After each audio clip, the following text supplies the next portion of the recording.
오늘 우리에게 주시는 하나님의 말씀은 사무엘상 18장인데요. 사무엘상 18장 마지막 절만 우리 합독하실까요? 전체 말씀인데 마지막 절만.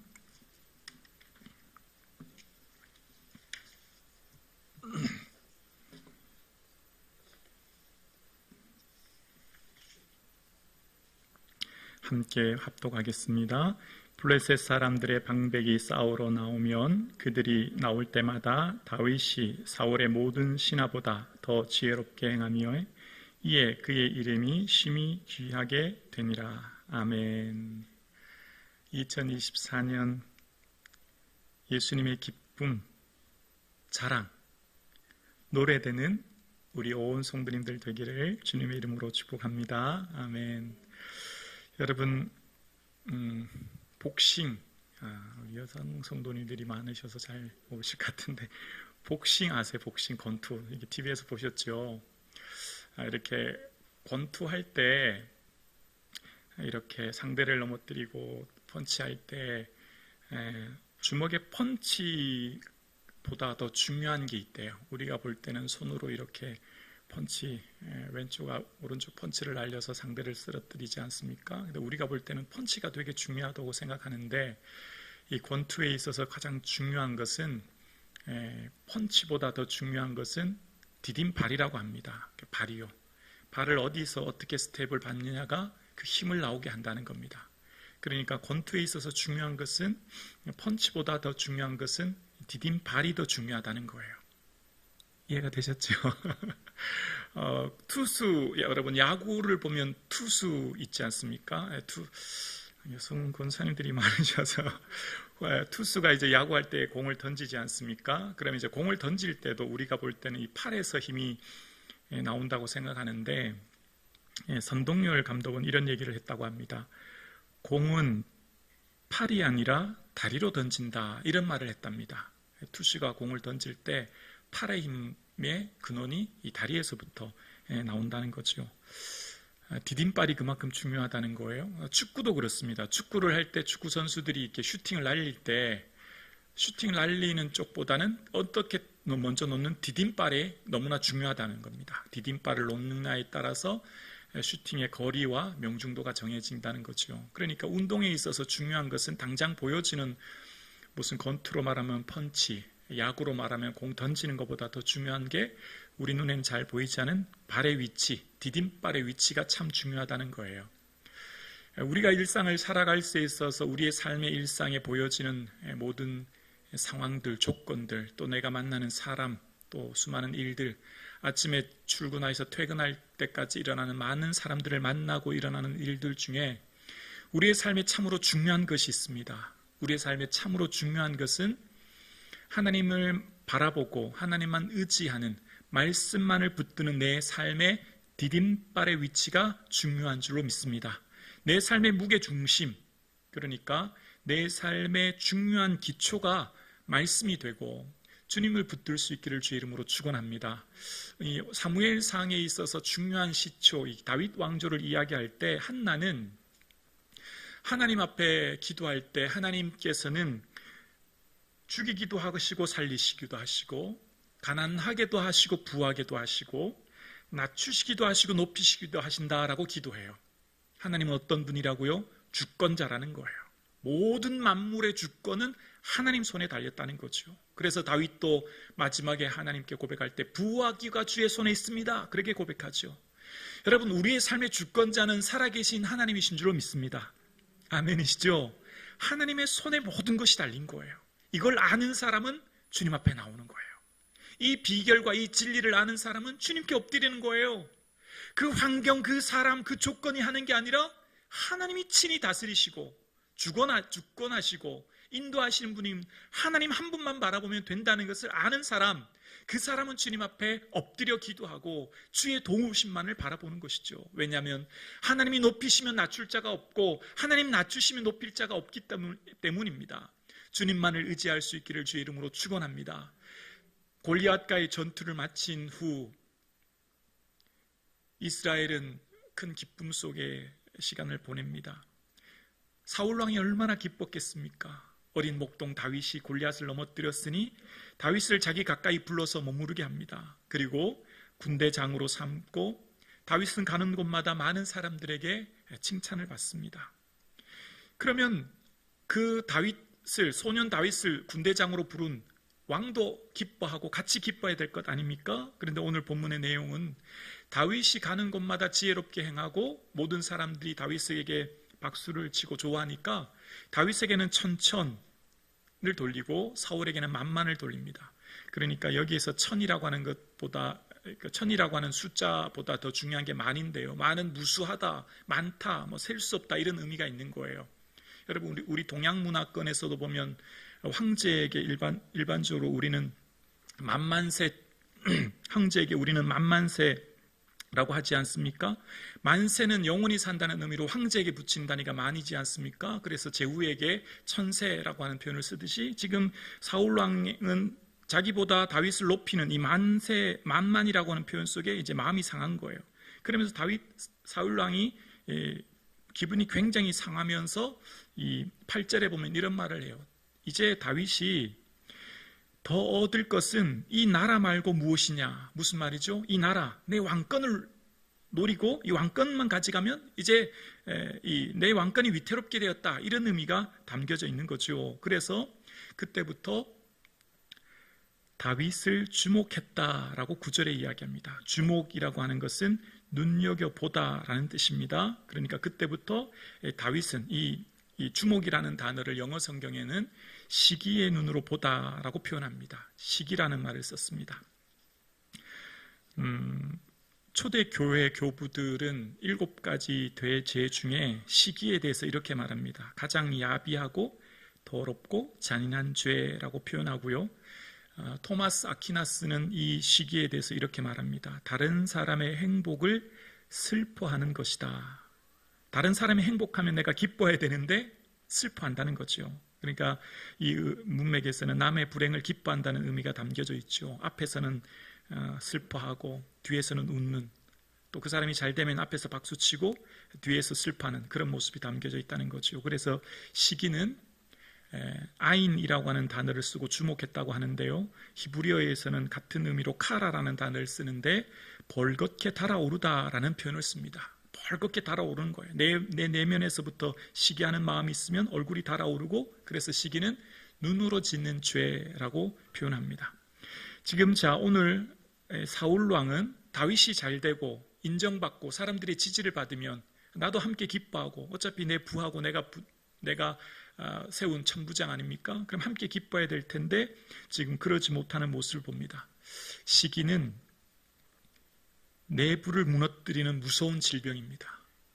그래서 다른 보통 죄는 내가 어떤 죄를 행하면 타인이 고통을 당하는데 이 시기라고 하는 죄는 내가 고통을 받습니다. 왜냐하면 시기는 뼈를 썩게 하거든요. 잠언 14장 30절에 시기는 내 뼈를 썩게 한다는 거예요. 시기는 나를 공격하고 나를 무너뜨리는 거예요. 그래서 이 시기라는 죄는 나를 무너뜨리고 내 내면을 상하게 할 뿐만 아니라 그 시기가 들어오면 그 공동체를 무너뜨립니다. 공동체 전체가 무너지는 게 이 시기라는 것이죠. 그래서 오늘 이 본문의 이 사울 왕은 시기로 말미암아 그때부터 다윗의 대한 태도가 바뀌게 되죠. 아까 조금 전에 이 18장 2절에 보면 다윗을 자기 가까이 머무르도록 부르거든요. 근데 시기가 오면서부터 이제 그는 13절에 보면 그를 자기 곁에 떠나게 합니다. 이제 미워서 보내게 되거든요. 그러면서 사울의 마음속에는 이제 악한 의도가 생기기 시작합니다. 악한 의도가 생기면서 사울의 생각이 점점 선한 쪽보다는 악한 쪽으로 생각이 기울어지기 시작해요. 여러분 17절 한번 보실래요? 17절에 보면 이런 말씀이 나오죠. 사울이 다윗에게 이르되 내 맏딸 메랍을 내게 아내로 주리니 오직 너는 나를 위하여 용기를 내어 여호와의 싸움을 싸우라 하니 이는 그가 생각하기를, 그는 사울왕이죠. 그가 생각하기를 내 손을 대지 않고 블레셋 사람의 손을 그에게 대게 하리라 함이라 라고 이야기합니다. 그러니까 지금 맏딸을 메랍을 주면서 사위로 삼는 이유는 악한 동기가 있는 거예요. 왜냐하면 블레셋 사람에게 의해서 그가 죽게 될 것을 생각하면서 준다라고 이야기합니다. 그리고 25절에 보면 또 이런 말이 나오죠. 25절에 보면 사울이 이르되 너희는 다윗에게 이같이 말하기를 왕이 아무것도 원하지 아니하고 다만 왕의 원수의 보복으로 블레셋 사람들의 표피 100개를 원하신다 하라 하였으니 이는 사울의 생각에 다윗을 블레셋 사람들의 손에 죽게 하리라 함이라. 이번에도 사울이 생각하기를 둘째 딸 미가를 주는 이유는 블레셋 사람에 죽게 하려고 한다라고 하는 나쁜 의도를 이제 생각하게 한다는 겁니다. 시기는 그 마음의 생각의 의도가 굽어지게 한다는 거예요. 가장 가까이 있는 사람을 시기하면 그 사람에 대한 생각이 굽어지기 시작하고 의도가 퇴색되기 시작한다는 거죠. 그래서 이 시기가 나타나는 결과물이 있어요. 시기는 우리를 어떻게 하냐? 두려움을 갖게 한다는 겁니다. 12절 보실래요? 12절에 보면 여호와께서 사울을 떠나 다윗과 함께 계심으로 사울이 그를 두려워한지라. 15절도 보실까요? 15절에 보면 사울은 다윗이 크게 지혜롭게 행함을 보고 그를 두려워하였으나. 자, 29절도 보여주실래요? 29절도 보면 사울이 다윗을 더욱 두려워하여 평생의 다윗의 대적이 되니라 라고 이야기합니다. 악한 의도를 가지고 다윗을 모함하여 회하려고 했던 사울이 오히려 두려움을 갖게 돼요. 시기는 부메랑입니다. 돌아오게 되어 있어요. 시기는 나를 공격하고 나를 무너뜨리는 겁니다. 그러니까 시기는 부메랑처럼 타인을 미워하면 그 타인이 고통당하는 것이 아니라 부메랑이 되어 돌아와서 나를 무너뜨리고, 특별히 오늘 본문 등장하는 그를 두려워하니라 라고 하는 표현, 왕이 신하를 어떻게 두려워합니까? 왕이 모든 전제 군주고 모든 주권을 가지고 있는데. 그런데 지금 끊임없이 반복해서 말하는 단어가 두려워하게 한다라고 하는 표현을 쓰고 있는 거예요. 교회 공동체에 가장 두려워해야 될 게 저는 이 시기라고 생각합니다. 교회 공동체가 하나님 앞에 기뻐하시는 공동체로 나아가고 성장하고 하나님이 주신 거룩한 비전을 향해 나아갈 때 우리의 발목을 잡는 것은 이 시기라고 생각해요. 교회 공동체가 이 시기라고 하는 질병이 걸리면 교회 공동체가 기쁘고 즐겁고 행복해야 될 공동체가 고통과 상처와 아픔으로 물들고 그것 때문에 전체가 붕괴되는 어려움을 겪게 되는 것이죠. 그러니까 지금 사울 왕은 하나님의 부르심을 받은 왕으로서 그의 인생의 시기라고 하는 그 질병에 걸렸더니 다윗 죽이기에 몰두하며 인생을 낭비합니다. 아무런 성과가 업적이 없는 거예요. 시기는 우리의 삶을 낭비하게 만들 거거든요. 여러분 어떻습니까? 함께 신앙생활하는 가장 가까운 사람을 사랑하고 기뻐할 때 함께 기뻐하고 슬퍼할 때 같이 슬퍼할 수 있는 그런 사랑의 메네띠로 하나 되는 그런 공동체 되기를 주님의 이름으로 축복합니다. 반면 시기를 당하는 사람은 어떨까요? 지금 오늘 다윗 말입니다. 다윗은 그러나 의도가 순수합니다. 사울 왕이 시키는 대로 하는 거예요. 자, 오늘 본문을 보면 원래 이 본문 이전에요, 골리앗과의 전투가 나오는데 사울 왕이 골리앗과의 전투할 때 백성들이 다 두려워하지 않습니까? 그래서 사울 왕이 그런 말을 합니다. 그를 죽이는 사람은 많은 재물을 주어 부하게 하고 그의 딸을 주고 이스라엘 중에서 세금을 면제하리라. 17장 25절에 나오는 얘기예요. 지금 사울 왕은 이 골리앗이 너무나 무섭기 때문에 골리앗 누구든지 무찌르는 사람은 내 사위가 되게 해줄 거야. 세금도 면제해주고 많은 재물 줄 거야. 그렇게 말씀하셨거든요. 지금 그러면 그렇게 한 사람이 누구예요? 다윗이 그렇게 했죠. 다윗이 골리앗 무찌렀잖아요. 그럼 어떻게 약속을 지켜야 되지 않습니까? 사울을 당연히 내 사위 삼고 세금을 면제해주고 많은 재물을 주어야 되는데 그렇게 하지 않았어요. 뿐만 아니라 사울 왕이 골리앗이 이스라엘을 모욕하고 이스라엘을 조롱할 때 그때 다윗은 그 슬픔을 못 견딥니다. 분노가 올라오는 거죠.